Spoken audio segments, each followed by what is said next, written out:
Hi. Hello. Hi, Dr. Bitetto. As we know, you are a professional and very genius too. So, I'd like to ask you a couple questions. Are you ready for that? Sure. Nice.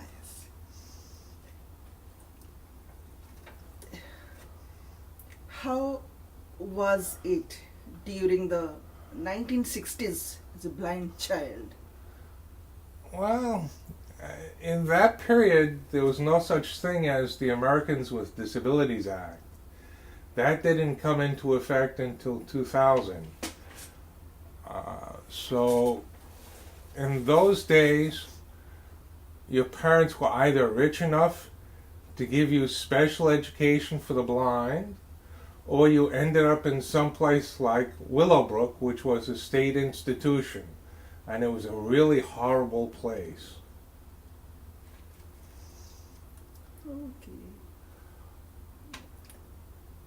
Then, how did you get education? I am basically self-educated. I taught myself to read, write, and speak 2 different languages. What is your first language? Italian, Oh, you speak Italian. That's your first language. yes. Okay. How did you know that you have 160 IQ score? I knew because my parents had me tested because at the time I was out of surgeries because I was chronically ill as a child. I had 17 surgeries. The last and final one, which occurred at age 8, allowed me to ultimately go into a possible public school. But the Board of Education tested me and claimed that I was mentally retarded. My parents had me privately tested, and it was determined that I had a 160 IQ. That's very good. As we all know, you are blind. Yes. How was your high school time as a blind student? It was quite interesting because I did not learn the skills of Braille to read and write until I entered college. So I used to scribble as best as possible notes. I used to memorize the notes, and that's how I used to do my tests. That's very good. As you have bachelor's degree, is correct? And that's one of my degrees. Yes. As we know, you took 7 years time to get your bachelor's degree. Why? At that time, there was problems getting both funding and accommodations as a result of my blindness. And I was also at the same time fishing around for various types of science courses to take. So that extended my time period to 7 years. Okay. Do you have a university degree too? Yes, I have a bachelor's of science in computer systems engineering, and I have a PhD in robotics. Oh, that's very good. You have scored well in your university. Cum laude. Come out. That's wonderful. You are a roboticist, is correct? Correct. You have done PhD on robotics, is that correct? Correct. In particular, machines that learn by example. That's wonderful. But why do you decide to do PhD on particularly that subject? I determined to do that since that came the easiest to me. I had a natural inclination towards that. That means that robotics was pretty much easier for you? Correct. Well, that is wonderful. In which age you start working? I started working in a professional capacity while I was still in the university, and my first job was with WNCN Radio as a radio engineer. It was your first professional job Correct. when you were in the university?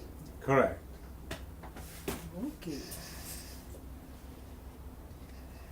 Well, as you are very professional and your life is really looks very good. Did you born very poor? Yes.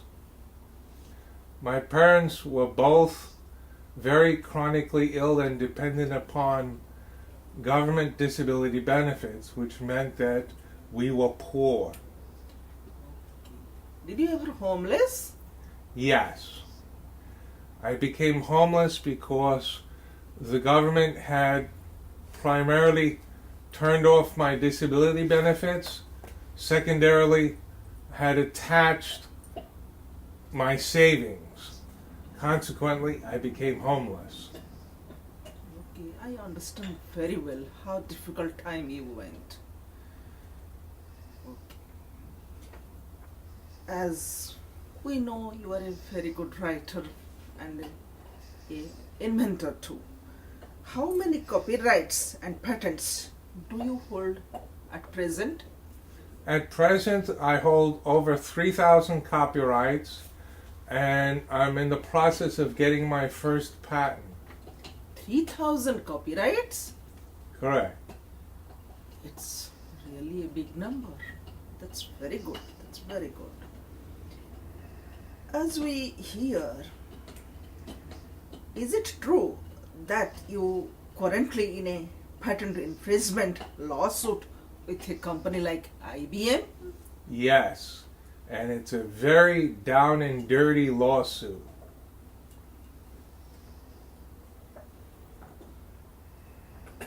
How many times you delivered professional conference papers? 3 times, all to the IEEE. Is possible to give a little bit idea about one of your papers, what you have submitted? Yes, one of them was on MIDIsoft, which was a music composition system that would automatically compose music based upon input text. Okay. As you said, you are a co-advisor of a doctoral degree students who is doing PhD presently. Yes.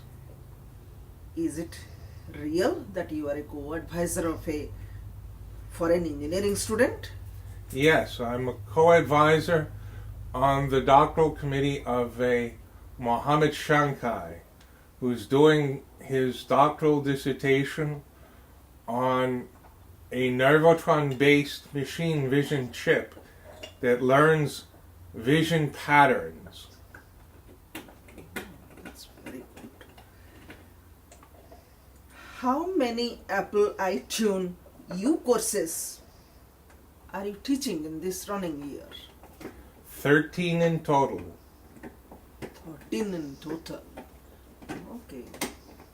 Is possible give name of 1, 2 course? Yes, one is dealing with plasma dynamics. Hmm? Any second one? Another one is dealing with hyperspatial travel capability. Okay. Okay. Do you have any other inventions on the drawing board that ready to build? Yes. I have both an air-breathing plasma jet engine and a hybrid plasma jet engine for aerospace applications. Well, that's wonderful. Okay, Dr. Bitetto, as you said that you are in patent infringement lawsuit with Camera Gone. Okay. You can set it no, after. Yeah, don't worry. Okay. As you mentioned, you are in patent infringement lawsuit with a company like IBM.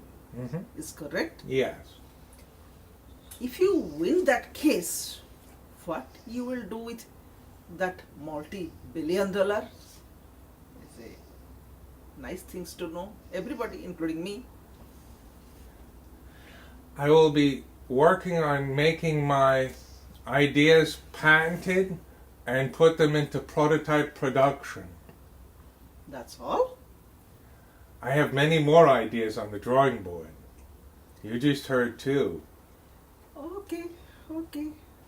We hope you will keep us posted about your IBM case because as so much money involved, we all are interested to listen how you are progressing there.